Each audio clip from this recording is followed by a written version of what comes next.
पुरी आश्रम अहिल्यानगर येथे हा नवीनच आश्रम तयार झालेला आहे। तर आता आपण मध्ये जाऊन पाहूया की इथली व्यवस्था कशा प्रकारची आहे। नमस्कार। नमस्कार सर, आपण इथे कुठल्या प्रकारची सेवा करताय? संत रामपालजी महाराजांचा अवतरण दिवस आहे आज। त्या निमित्त आमची इथं सेवा चालू आहे। ही संकल्पना नेमकी सेवेमध्ये कशी काय? कारण की आता मी बऱ्याच बाहेर पण ऐकतोय की उद्या म्हणजे 7 तारखेला इथे रमेणीचा कार्यक्रम होणार आहे। खूप जण म्हणजे इथे रमेणीचा, तर आम्हाला असं वाटलं होतं की इथे भरपूर मोठा डीजे वगैरे करण्यात आलेला असेल, पण इथे येऊन बघतोय तर तसं कुठल्याही प्रकारचं काहीच व्यवस्था दिसत नाही। तर रमेणी ही संकल्पना नेमकी कशी काय?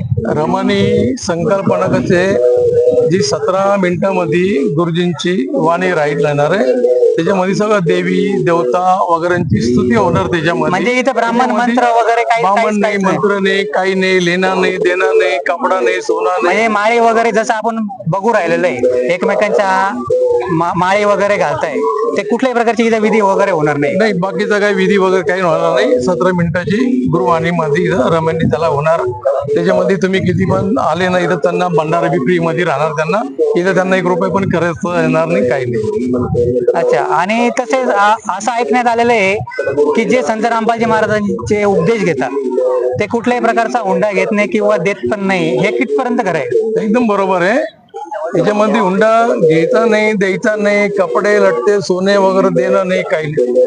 फ्री ऑफ कॉस्ट मध्ये त्यांचं की हजारो लाखो इथे संत रामपालजी महाराजांच्या आश्रमामध्ये रमणी झालेले आहे आणि सर्व एकदम सुखरूप त्यांचा संसार वगैरे चालवत आहे। आणि अशाच प्रकारची नवीन संकल्पना ही आम्ही पहिल्यांदा ऐकू राहिलेलो आहे। संत रामपालजी महाराजांच्या सानिध्यामध्ये हुंडा मुक्त, विवाह नशा मुक्त, इथं जे पण भक्त आत्मा येणार, नामोपदेश घेणार, त्यांच्या मुलांचं मुलगी उद्या बोज वाटणार नाही।